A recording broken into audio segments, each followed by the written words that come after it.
ಪರಿಸರ ಪ್ರೇಮಿಗಳು, ಪರಿಸರದಿಂದ ಎಲ್ಲರಿಗೂ ಒಳ್ಳೆ ಗಾಳಿ ಆಕ್ಸಿಜನ್ ಸಿಗುತ್ತೆ. ಹಾಗಾಗಿ ಇದು ಒಂದು ಒಳ್ಳೆ ಕಾರ್ಯ. ಇದೇ ಥರದ ಕೆಲಸಗಳು ಮಾಡ್ತಾರೆ. Thank you. ನಿಮಗೆ ಯಾವ ಗಿಡ ಬೇಕಾದರೂ ಹಾಕ್ಕೊಳ್ಳಿ, ಆದರೆ ನಿಮ್ಮ ಮನೆಯಲ್ಲಿ ನಿಮ್ಮ ಮಕ್ಕಳನ್ನ ಬೆಳೆಸ್ತೀರಿ ಗಿಡಗಳನ್ನೆಲ್ಲ. ಸರಿ, ಜಾಗ ತೋರಿಸಿ ಅಮ್ಮ. ಯಾವ ಗಿಡ ಬೇಕು? ಒಂದ್ 2-3 ತರ ಇದೆ. ಪಪ್ಪಾಯ ಇದೆ, ನಿಂಬೆ ಹಣ್ಣು ಇದೆ, ಯಾವ್ದು ಬೇಕು? ಒಂದೇ ಗಿಡನೇ ಕೊಡ್ರಿ. ಸರಿ, ಜಾಗ ತೋರಿಸಿ. ಒಳ್ಳೇದು, ಪರಿಸರ ಉಳಿಸ್ತಾ ಇದ್ದೀರಾ, ವಾಯು ಮಾಲಿನ್ಯ ಎಲ್ಲ ಕಡಿಮೆ ಆಗುತ್ತೆ ಅಷ್ಟೇ ಹೇಳಕ್ ಸಾಧ್ಯ ನನಗೆ. ಇವಾಗ ಗಿಡ ಮರಗಳೆಲ್ಲ ಕಡಿತಾ ಇದಾರೆ, ಗಿಡ ಮರ ಬೆಳೆಸ್ಬೇಕು, ಇರ್ಬೇಕು. ಪರಿಸರನ ಉಳಿಸ್ಬೇಕು, ಆಮ್ಲಜನಕ ಎಲ್ಲ ಜಾಸ್ತಿ ಆಗ್ಬೇಕು ಅಷ್ಟೇ.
ಇದೊಂದು ಒಳ್ಳೆ ಕೆಲಸ ಅನ್ನಿಸ್ತು.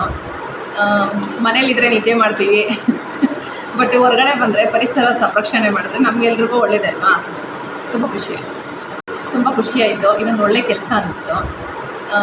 ಮನೇಲಿದ್ರೆ ನಿದ್ದೆ ಮಾಡ್ತೀವಿ, ಬಟ್ ಹೊರಗಡೆ ಬಂದರೆ ಪರಿಸರ ಸಂರಕ್ಷಣೆ ಮಾಡಿದ್ರೆ ನಮಗೆಲ್ರಿಗೂ ಒಳ್ಳೇದೇ ಅಲ್ವಾ?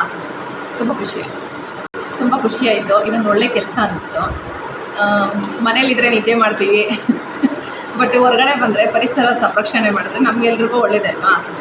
ತುಂಬ ಖುಷಿ ಆಯಿತು. ಇದೊಂದು ಒಳ್ಳೆ ಕೆಲಸ ಅನ್ನಿಸ್ತು. ಮನೇಲಿದ್ರೆ ನಿದ್ದೆ ಮಾಡ್ತೀವಿ, ಬಟ್ ಹೊರಗಡೆ ಹೋಗ್ಬೋದು, ಮಾಡ್ಬೋದು ಅಂತ ಅನಿಸ್ತಾ ಇದೆ. ಮುಂಚೆ ಸ್ಟಾರ್ಟಿಂಗ್ ಆಗುತ್ತಾ ವಾರ ನಾವು ಫ್ರೀ ಮಾಡ್ಕೊಂಡು ಹೋಗೋಕ್ಕೆ ಅನ್ನೋದೇ ಅಂದ್ಬಿಟ್ಟು, ಇಲ್ಲ ಈಗ ಮಾಡ್ಕೊಂಡು ಫ್ರೀ ಮಾಡ್ಕೋಬೇಕು ಅಂದ್ಕೊಂಡ್ರೆ ಮಾಡ್ಕೊಂಡು ಹೋಗ್ಬೋದು ಅನ್ನೋದು ಫ್ರೂ ಆಯಿತು. ತುಂಬ ಖುಷಿ. ನಿಮಗೆ 2ನೇ ಟ್ರೈನಿಂಗ್ ಅಲ್ವಾ ನಿಮಗೆಲ್ಲ ಇದು ವರ್ಷ? ತುಂಬ ಖುಷಿ ಆಯಿತು ಮೇಡಮ್. ಮಾಡ್ಬೋದು, ಏನು ಮಾಡಬೇಕು, ಇದೇ ಥರ ಪರಿಸರ ಉಳಿಸ್ಬೇಕು. ಸರ್ ನಿಮಗೆ ಚೆನ್ನಾಗಿದೆ, ಈ ಥರ ಮಾಡಬೇಕು. ಮೊನ್ನೆ ವಾರಕ್ಕಿಂತ ಈ ವಾರ ಬೇರೆಯವರು ತುಂಬ ಪ್ರೋತ್ಸಾಹ ಕೊಟ್ಟರು, ಗಿಡ ನೆಡೋದಕ್ಕೂ ಅವಕಾಶ ಮಾಡಿಕೊಟ್ರು. ತುಂಬ जैसे और किसी और भी लगाने का इंटरेस्ट बढ़ा है, लगाएंगे और भी. ಇವತ್ತು ನಡೆದ ಘಟನೆಗೆ ನಾನು ಇನ್ನೂ ಹೆಚ್ಚಿನ ಘಟನೆ ಜಾಸ್ತಿ ಗಿಡ ನೆಡಬೇಕಂತ ನನ್ನ ಅನಿಸಿಕೆ.